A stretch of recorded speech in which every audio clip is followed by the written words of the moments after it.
people we don't want to escape, and these are people we lock up for a very long period of time. This is not a medium security, it's not a minimum security facility. This is Iowa's most dangerous inmates. And I think it's important to replace that antiquated prison with a new prison. I think it makes a lot of sense to put it in a place where there's 520 workers that are trained and ready to continue that job. So I think it makes a lot of sense. I think it's likely it'll end up there.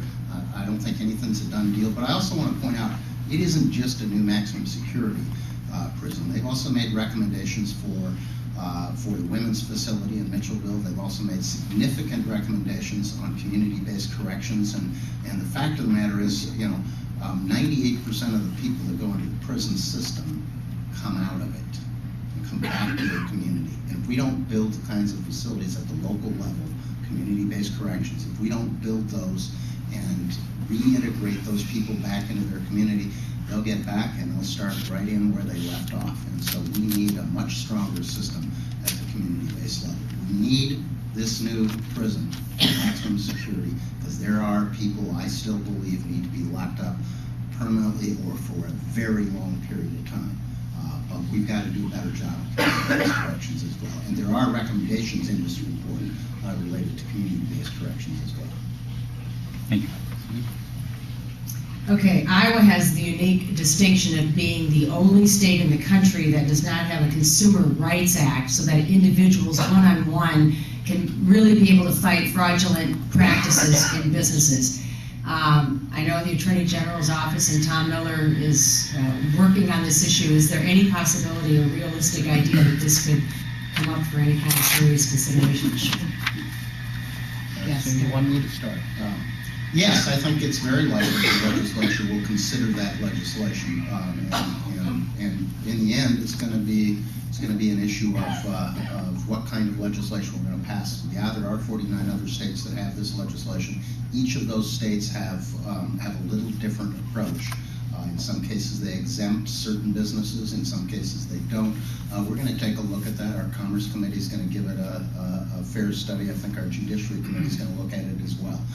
So I think there's going to be a debate on this issue. I think there's at least an even money shot that we're going to pass some legislation this year. Well, I agree. I think that these types of issues, we ought to have full debate in the legislature on them, and especially this issues that have no effect on the general fund, and issues that most Iowans are be very happy with, and we need to proceed. I guess, okay, so get closer. I would just echo what Senator Brownstone and Senator Kitty said. I think there would probably be a consideration of it in the House, and I know the Judiciary Committee is looking at it. Representative Eric Palmer is the lead person in the House on the issue of private cause of action. And I think the big issue that Senator Brownstone alluded to is there may be some carve-outs for different industries within the state. But I know that there seems to be more of a push this year than there was last year for private cause of action. So I think Senator Brownstall's right. It's probably an even better to at least get some consideration and possibly be debated this year. Maybe we can get to the governor's desk. But there's a long way to go.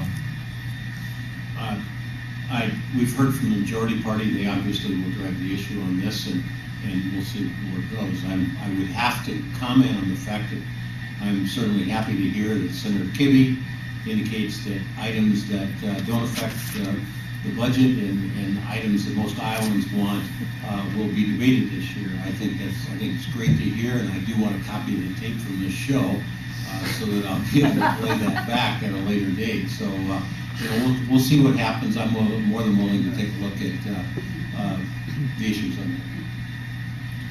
I'm not sure I'd agree with your characterization of the bill and exactly what it does or why it's needed, but it's clear the majority party intends to push it. It's one I haven't supported in the past, and it's one that I don't intend to support again. No disrespect, Mr. Attorney General, you and I have talked about that before. Okay, I'm gonna direct this one first to Speaker Murphy. What will become the most contentious issue in the 08 session? Most contentious issue? Yeah. Are you sure you don't want to direct that to the minority leader? I don't know. It depends on the issues that we take up. I think that varies from session to session. Some years when the dollars were tight, the budget was an issue. Other years, it might have been taxes. Sometimes it's bills that we currently don't even know about that may come up later in the session. So I really don't know. That really varies. I mean, quite frankly, we have a bipartisan agreement that we don't want to tax. We don't want to tax the rebates that Congress is currently considering. Quite frankly, if Democrats would have came in and said to Christopher on Monday, no, we want that $50 or $60 million, that might have been the most contentious fight all session. So you don't know until you see where both parties are at and what is the most contentious. There's those things that you can usually guess, but there's also the question of whether or not there's enough votes to even consider taking them up on the floor. Senator Kibbe.